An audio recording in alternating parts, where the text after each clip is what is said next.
वसूल। मंडीपुर नाम के गांव में राजा नाम का एक साहूकार रहता था। सब उसे वसूल राजा बुलाते थे। इसका कारण था कि वो बड़े अजीब और गरीब तरीकों से लोगों से पैसे वसूल करता था। एक दिन एक आदमी टीवी पर क्रिकेट मैच देख रहा था तो राजा सीधा आया और उसके घर से टीवी को लेकर जाने लगा। अरे भाई, ये क्या कर रहे हो? ये टीवी क्यों ले जा रहे हो? क्यों भाई, कर्ज लेकर टीवी खरीदा? बाद में टीवी में डूब गए और उधार को भूल ही गए? चुपचाप पैसे भरो और टीवी ले जाओ। अगर क्रिकेट स्कोर जानना हो तो मुझे फोन कर देना, मैं बता दूंगा, कहकर चला गया। एक बार राजा की तबीयत जरा खराब हुई और उसने खाट पकड़। उसका निकम्मा साला लड्डू गांव से आया। जीजा जी, मैं आ गया। आप बिल्कुल चिंता ना करें, मैं वसूली संभाल लूंगा। अरे यही तो मेरी चिंता है। तुम्हारी दीदी को मैंने बहुत मना किया पर तुम्हें बुलवा भेज दिया। अब तुम्हारे टैलेंट के बारे में तो सब जानते ही हैं ना। बेचारा आपकी मदद करने के लिए गांव से इतनी दूर आया है और आप ऐसे बोलते हैं। आप उसे बताओ किससे कैसे वसूल करना है, बाकी आप उस पर छोड़ दो, वो सब देख लेगा। राजा मान गया और जिनसे पैसे वसूल करना है उनका लिस्ट इसे दिया। बाद में लड्डू एक व्यक्ति के घर गया। अरे तुम ही रंगा राव हो ना? मैं वसूल राजा का साला हूँ, मेरा नाम लड्डू है। तुमने 2 व्हीलर का लोन लिया और 2 साल हो गए, मैं तुम्हारे 2 व्हीलर ले जा रहा हूँ। चुपचाप पैसे भरकर उसे छुड़ा लो। यूं उसके घर के बाहर खड़े एक रोड रोलर को एक ट्रक से बांधकर खींच के ले गया। घर पर लड्डू। देखा जीजा जी मेरी होशियारी? मैं उस रंगा राव का 2 व्हीलर ले आया। इसे लाने के लिए 10,000 रुपए दिए ट्रक वाले को। ड्राइवर का काम मुझे पसंद आया तो मैंने उसे 1,000 रुपए टिप भी दिया।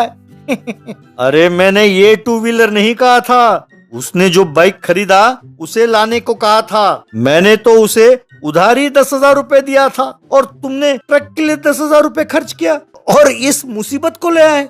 कमबख्त।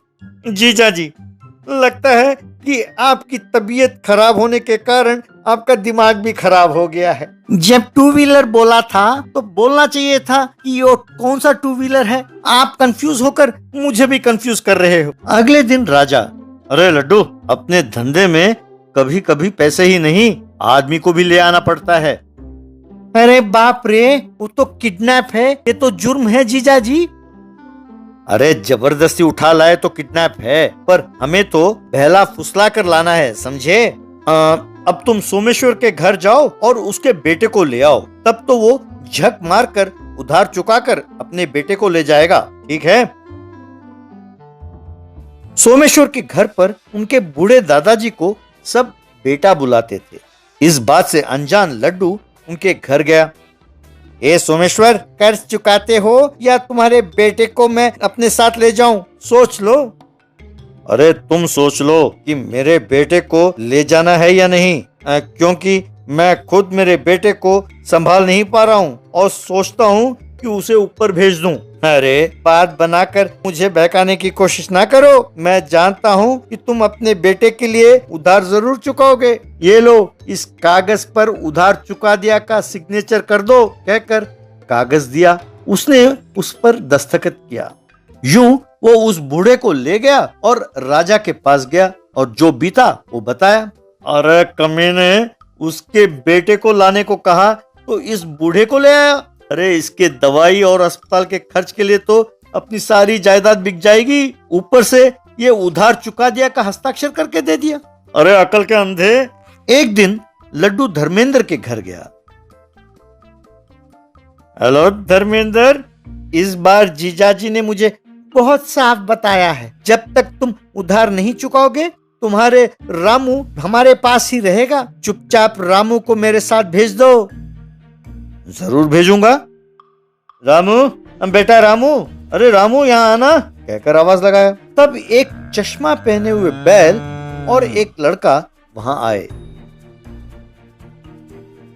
भैया लड्डू, ये मेरा बेटा रामू है और ये बैल है, इसका भी नाम रामू है। ये दोनों मेरे बेटे हैं, ये दोनों मुझे बहुत प्यारे हैं। तुम इनमें से जिसे चाहो ले जा सकते हो। अरे यार, फिर से कंफ्यूज कर दिया। अब मैं किसे ले जाऊं? पिछली बार मैं आदमी को ले गया तो जीजाजी ने डांटा, इसलिए इस बार मैं बैल को ले जाऊंगा, यही ठीक होगा। वो कम से कम खेत जोतने के तो काम आएगा। यूं सोचकर ठीक है, इस कागज पर दस्तखत करो और उस बैल को मेरे साथ भेज दो। बाद में वो बैल के साथ जा रहा था कि गांव में लोग उसे बड़े अजीब तरीके से देख रहे थे। बाद में वो राजा से अपनी बुद्धिमानी की बात करने लगा। अरे मूर्ख, क्या तुम जानते हो कि उसका उधार कितना है? 10 लाख है, 10 लाख। और उसके बदले तुम इस बैल को ले आए? बेवकूफ, मैंने उसके बेटे को लाने को कहा था। लड्डू चिढ़कर, रहने दो जीजाजी, हर बात पर आप मुझे ही डांटते रहते हो कि बेटे का नाम भी रामू है। अब मैं लड़के को लेके आता तो किडनैप केस हो जाता था, ये सोचकर मैं बैल को ले आया। इसे भी वो बेटे की तरह ही पालता है, इसका नाम भी रामू है। बस राजा गश खाकर गिर गया। Gold car. आलसी नगर गांव में उदय कुमार नाम का एक व्यक्ति रहता था। उसे बचपन से ही उधार करने की आदत थी, इसलिए लोग उसे उधार कुमार बुलाते थे।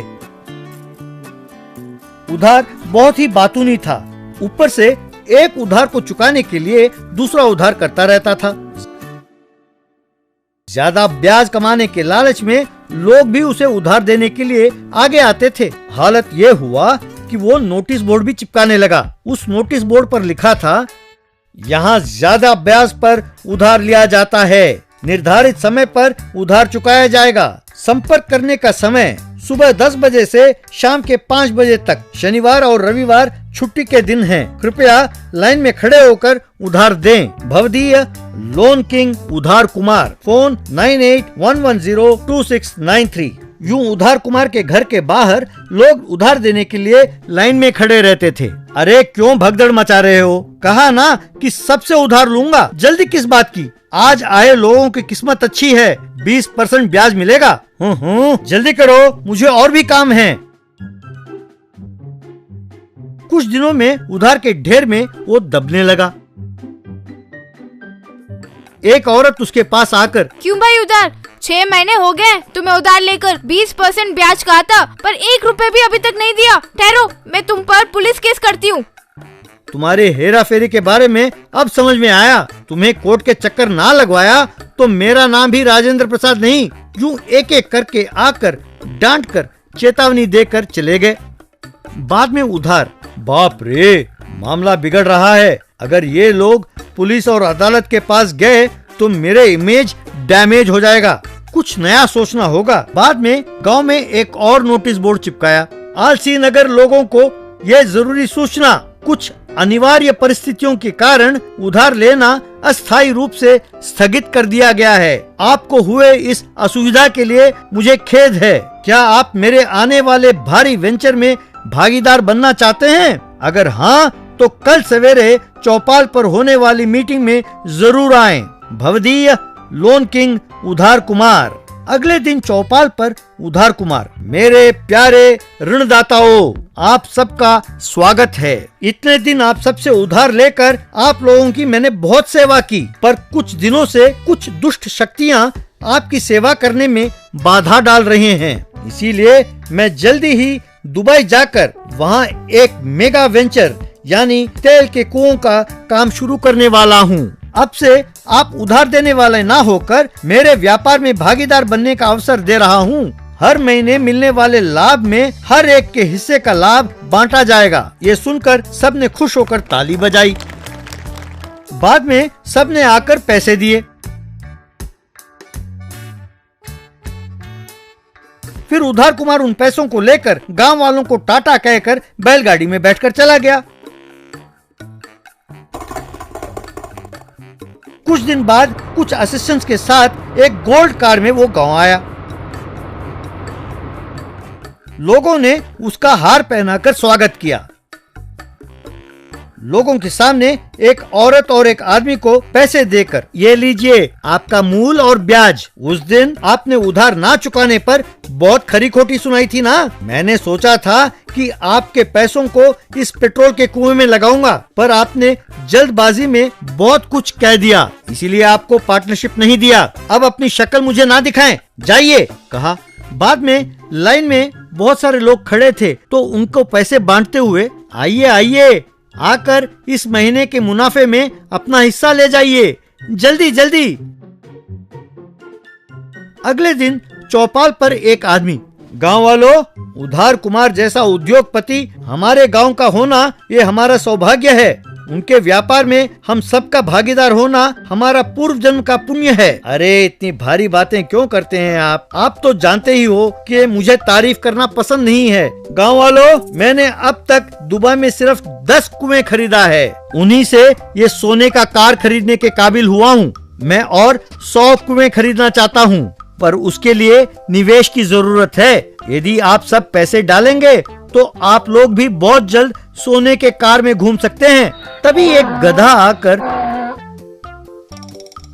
उस कार के ऊपर चिपके सोने के कागज को खाने लगा। लोगों के देखते देखते वो कार के ऊपर का सारा कागज खा गया। सच जानकर लोगों ने उधार कुमार की खूब पिटाई की।